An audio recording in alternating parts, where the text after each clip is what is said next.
नमस्कार दोस्तों, आप सभी को शिवा भक्त एनएम चैनल में स्वागत है। इस चैनल में शिव जी से जुड़ी कहानी और धार्मिक कथाएं प्रस्तुत करता हूँ। तो दोस्तों आइए जानते हैं शिव जी से जुड़ी एक और कहानी, जिस घटना के बाद भगवान शिव जी को नीलकंठ कहलाया था। एक बार दुर्वासा ऋषि अपने शिष्यों के साथ शिव जी के दर्शन के लिए जा रहे थे। मार्ग में उन्हें देवराज इंद्र मिले। इंद्र ने दुर्वासा ऋषि और उनके शिष्यों को विनम्रता पूर्वक प्रणाम किया। तब दुर्वासा ने इंद्र को आशीर्वाद देकर भगवान विष्णु का पारिजात पुष्प प्रदान किया। इंद्रासन के गर्भ में चूर इंद्र ने उस पुष्प को अपने ऐरावत हाथी के मस्तक पर रख दिया। उस पुष्प का स्पर्श होते ही ऐरावत भगवान विष्णु के समान तेजस्वी हो गया। उसने इंद्र का परित्याग कर दिया और दिव्य पुष्प को कुचलते हुए वन की ओर चला गया। इंद्र द्वारा भगवान विष्णु के दिव्य पुष्प का तिरस्कार होते देखकर दुर्वासा ऋषि के क्रोध की सीमा न रही। उन्होंने देवराज इंद्र को वैभव से हीन हो जाने का श्राप दे दिया। दुर्वासा मुनि के श्राप के फलस्वरूप लक्ष्मी उसी क्षण स्वर्गलोक को छोड़कर अदृश्य हो गई। लक्ष्मी के चले जाने से इंद्र आदि देवता निर्बल और धनहीन हो गए। उनका वैभव लुप्त हो गया। इंद्र को बलहीन जानकर दैत्यों ने स्वर्ग पर आक्रमण कर दिया और देवगण को पराजित करके स्वर्ग के राज्य पर अपना परचम फहरा दिया। तब इंद्र देवगुरु बृहस्पति और अन्य देवताओं के साथ ब्रह्मा जी की सभा में उपस्थित हुए। तब ब्रह्मा जी बोले, देवराज, भगवान विष्णु के भोगरूपी फूल का अपमान करने के कारण रुष्ट होकर भगवती लक्ष्मी तुम्हारे पास से चली गई है। उन्हें पुनः प्रसन्न करने के लिए तुम भगवान नारायण की कृपा दृष्टि प्राप्त करो। उनके आशीर्वाद से तुम्हें खोया वैभव पुनः मिल जाएगा। इस प्रकार ब्रह्मा जी ने इंद्र को आश्वस्त किया और उन्हें लेकर भगवान विष्णु की शरण में पहुँचे।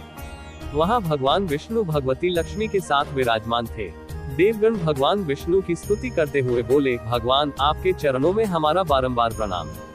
भगवान, हम सब जिस उद्देश्य से आपकी शरण में आए हैं, कृपा करके आप उसे पूरा कीजिए।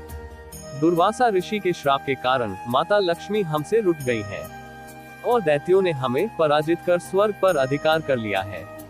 अब हम आपकी शरण में हैं, हमारी रक्षा कीजिए। भगवान विष्णु त्रिकालदर्शी थे। वह पल भर में ही देवताओं के मन की बात जान गए। तब वे देवगण से अपने वैभव लौटाने के लिए दानवों से दोस्ती करके उनके साथ मिलकर समुद्र मंथन करने को बोले। उन्होंने समुद्र की गहराइयों में छिपे अमृत के कलश और मणि रत्नों के बारे में बताया कि उसे पाने से वे सभी फिर से वैभवशाली हो जाएंगे।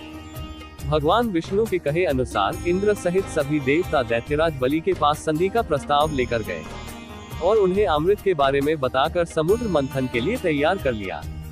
समुद्र मंथन के लिए समुद्र में मंदराचल को स्थापित करके वासुकी नाग को रस्सी बनाया गया। तत्पश्चात दोनों पक्ष अमृत प्राप्ति के लिए समुद्र मंथन करने लगे। अमृत पाने की इच्छा से सभी बड़े जोश और वेग से मंथन कर रहे थे। तभी समुद्र में से कालकूट नामक भयंकर विष निकला। उस विष की अग्नि से 10 दिशाएं जलने लगी। समस्त प्राणियों में हाहाकार मच गया। देवताओं और दैत्यों सहित ऋषि, मुनि, मनुष्य, गंधर्व और यक्ष आदि उस विष की गर्मी से जलने लगे। देवताओं की प्रार्थना पर भगवान शिव विषपान के लिए तैयार हो गए। उन्होंने भयंकर विष को हथेलियों में भरा और भगवान विष्णु का स्मरण करके उसे पी गए। भगवान विष्णु अपने भक्तों के संकट हर लेते हैं। उन्होंने उस विष को शिव जी के कंठ में ही रोककर उसका प्रभाव समाप्त कर दिया। विष के कारण भगवान शिव का कंठ नीला पड़ गया और वे संसार में नीलकंठ के नाम से प्रसिद्ध हुए। जिस समय भगवान शिव विषपान कर रहे थे, उस समय विष की कुछ बूंदें नीचे गिर गईं, जिन्हें बिच्छू, सांप आदि जीवों और कुछ वनस्पतियों ने ग्रहण कर लिया।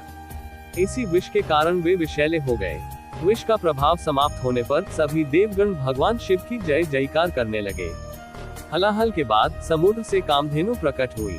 वह यज्ञ, हवन आदि सामग्री उत्पन्न करने वाली थी, अतः उसे ऋषि मुनियों ने ग्रहण किया। उसके बाद उच्चैःश्रवा नामक 7 मुखों वाला एक अश्व निकला। वह चंद्रमा के समान श्वेत वर्ण का था। उसकी सुंदरता से प्रभावित होकर उसे दैत्यराज बलि ने ग्रहण कर लिया। समुद्र से श्वेत वर्ण का ऐरावत निकला। उसे अपना वाहन बनाने के लिए इंद्र ने ग्रहण कर लिया। इसके बाद कौस्तुभ नामक मणि प्रकट हुई। उसे श्री विष्णु ने धारण किया। समुद्र मंथन से कल्पवृक्ष तथा अनेक सुंदर अप्सराएं भी प्रकट हुई। इनके बाद ऐश्वर्य और भोगों की देवी लक्ष्मी प्रकट हुई। वे भगवान विष्णु की नित्य शक्ति है। देवी लक्ष्मी समुद्र की पुत्री के रूप में उत्पन्न हुई थी। उन्होंने प्रकट होते ही भगवान विष्णु को वरमाला डालकर पति रूप में स्वीकार कर लिया। अंत में समुद्र से एक दिव्य पुरुष प्रकट हुए। दिव्य वस्त्र आभूषणों से सुशोभित हुए दिव्य पुरुष श्री विष्णु के अंशावतार और आयुर्वेद के प्रवर्तक वैद्य धन्वंतरी थे।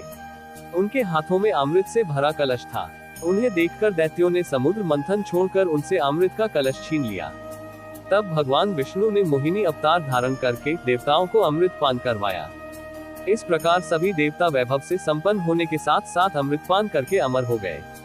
तो दोस्तों, ये था भगवान शिव के नीलकंठ होने का कहानी। आपको वीडियो पसंद आए हो तो लाइक और कमेंट में हर हर महादेव अवश्य लिखें। भोलेनाथ हम सब पर अपनी कृपा बनाए रखें।